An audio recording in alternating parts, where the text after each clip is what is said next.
Ram has made a big change to the 2500 HD, which makes the Prospector XL, in my opinion, the best HD off-road truck, bar none. I'll include a link to the Ram here in Heber's website in the description down below. Also include a link to my car buying guide. Let's get into it.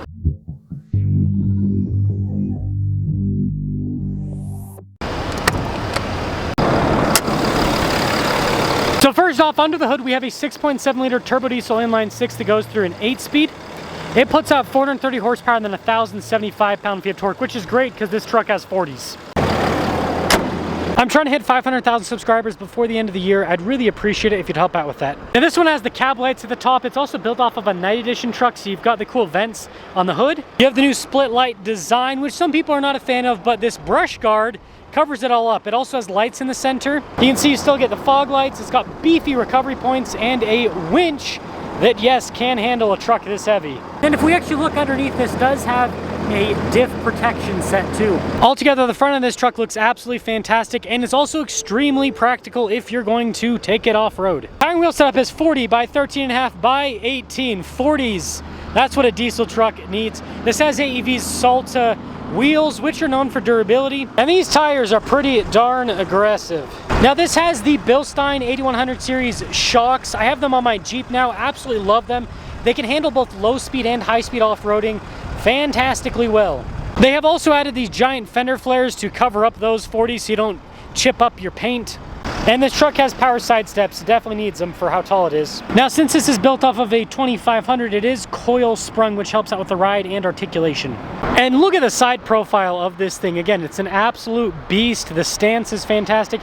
And honestly, the 40s are big, but I think you might even be able to fit 42s with how much space there is within those wheel wells and everything. Now, if that wasn't enough, this also comes with an upgraded bumper. It's got a light pod built into the bumper on either side. It's got beefy recovery points too. There's another diff guard in the back for the rear differential, and well, that'll cap things off for the exterior of this beast of a truck. Now, when it comes to the interior, it's basically just a Laramie. So you've got AEV on the headrest there, but the rest of it's just the normal Laramie interior with the seats. It's got the digital gauge cluster. It's got the big infotainment system. This truck has a sunroof. And so yeah, it's just a loaded up truck inside. Now this is a 2025 with the gross vehicle weight rating of 10,190.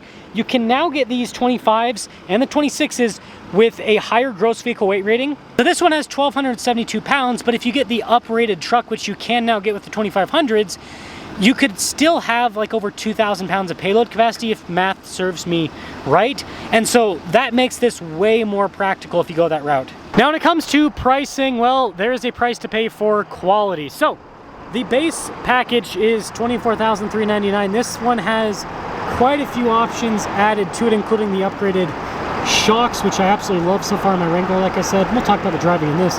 $131,660 for the truck and all the equipment. Let's take this out and see how it performs. Prospector XL. That new payload thing is so exciting in my opinion for the Ram 2500, just across the lineup, but especially for this Prospector XL, because one downside about the Prospector currently is obviously the payload. I mean, 1,200 pounds for overlanding is actually pretty good, you know, but if you tow with the truck, then yeah, you got to have kind of the concession of, do I want my gear or do I want towing? And obviously, you know, you're typically not going to be towing too much overlanding, but some people are starting to do that, where they will have an overlanding vehicle and they have a trailer behind them that they sleep in. I think it's overkill, if you ask me. I like the old school just tent setup, but some people are doing it. But yeah, regardless, having an extra roughly 1,000 pounds of payload capacity with the new uprated gross vehicle weight rating that you can get with the 2500s is a game changer, especially for this package. Now this truck, let's see what the tires are set at. 70 psi. Gotta remember, it's an HD, so you're gonna have higher pressure on road.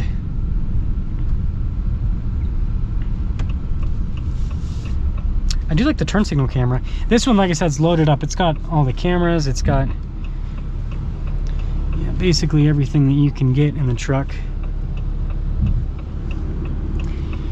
Man, I hate this turn so much, I will say that. But being a Laramie, I mean, this has got a nice Interior. Man, that diesel torque. The new 8-speed is so wonderful with these 40s.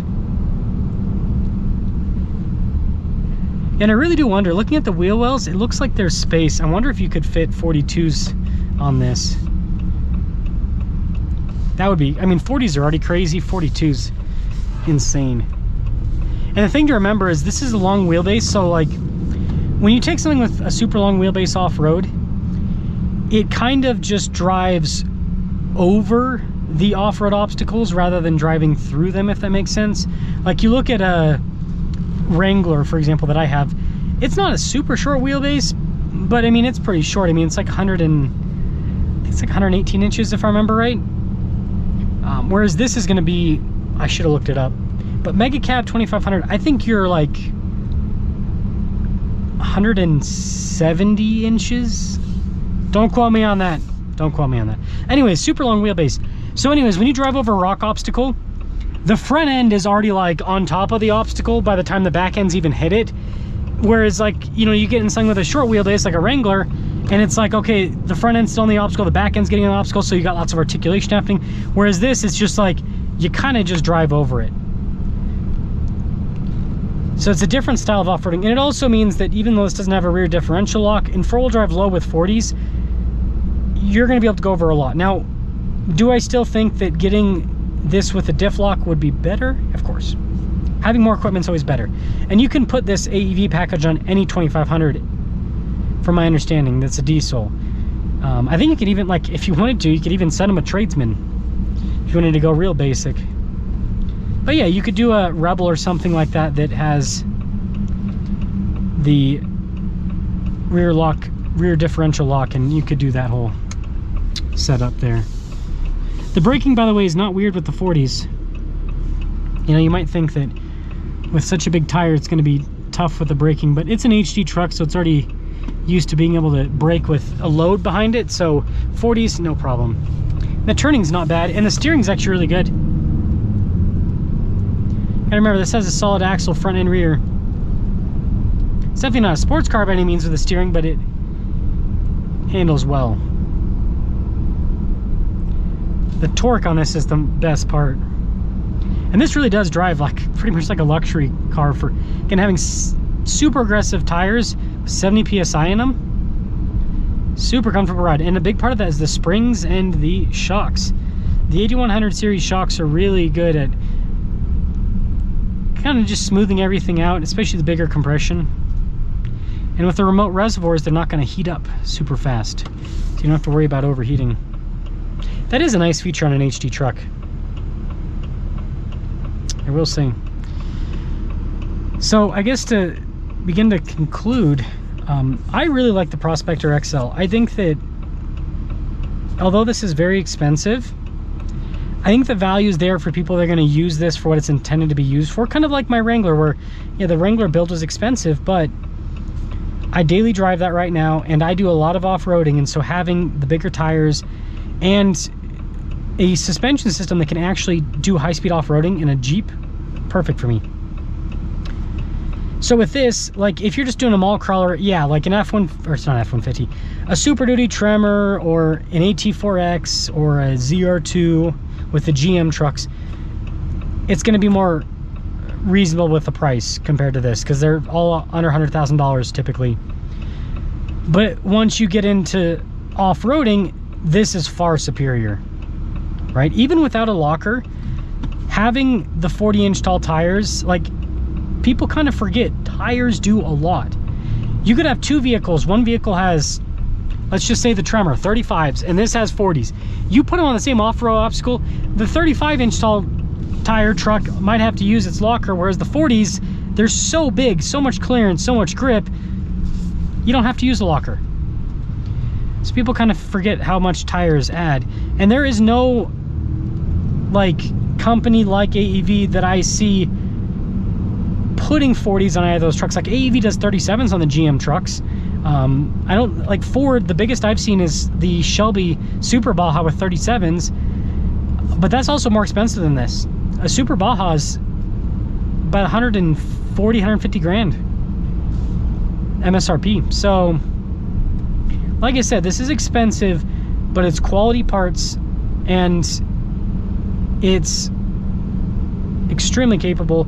And because AEV lets you order parts a la carte, like I said, you could go buy it. I think hypothetically, you could go buy a tradesman diesel and throw all these parts on it and be well under $100,000. So don't quote me on that, but let me know your thoughts.